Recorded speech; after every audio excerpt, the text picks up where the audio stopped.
What's up, guys? Hope everybody's doing okay. Today what I'm going to do is post a video about the surgical incision, and we're going to take a look at that during the various stages of healing. So I'll get that on the screen now and we'll go through it. So let's take a look at week 1 here. You can see it's still got the surgical strips on it there. A little bit of goo from the the outer bandage that it had on it as well. And it's hard to tell how it's healing, how it's progressing after a week. I don't really think it is, but it's still covered up by those strips. And as you're going to see in this video, those strips will be on there for a little bit. So at 10 days here, you'll see it's not really much more healed. You'll see a little bit of blood there. As you move, the incision does, kind of shift, open up, and a little bit of blood does seep out. And that's what you're seeing there at 10 days. At 2 weeks here, just a couple days later, you're still seeing the same thing. Still a little bit of blood soaked on there, a little bit of scabbing happening, but that's completely normal with the blood seeping out of there as you move, get up, get down, that type of stuff. That's definitely going to irritate that incision. At 3 weeks, we're pretty scabbed up here underneath the tape.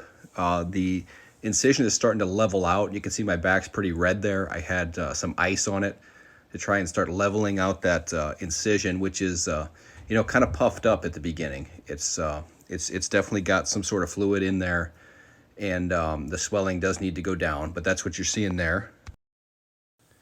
At 1 month, we got some of the tape coming off, and we're starting to see a little scar under there, and the incision looks like it's pretty much closed. 6 weeks, the tape is all off. I didn't pull the tape off. It all fell off naturally. I let everything occur naturally, so through showers and stuff like that, the tape will eventually work its way off. 7 weeks, maybe looks a little bit better than at 6 weeks. Started putting some Neosporin and stuff on it there to try and start that healing process and maybe minimize the scarring. 8 weeks, we're fully closed up there. You can see a few of the stitches there and some scabbing going on. Completely normal from what my doctor said, and still putting the Neosporin on, trying to minimize any possible scarring.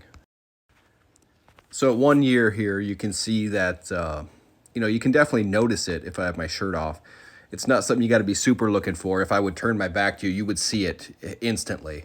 But it looks a lot better than obviously the last photo I showed you, and it's actually shrinking in size. And here it is at 2 years. It's hard to compare with the other ones, but it is smaller than it was before. It's definitely shrinking up. It's still something you're going to notice. If I turn around, you're going to see it right away.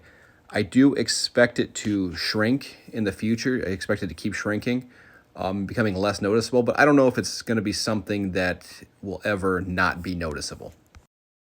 And guys, I did want to tell you how much I appreciate you guys supporting the channel, watching these videos.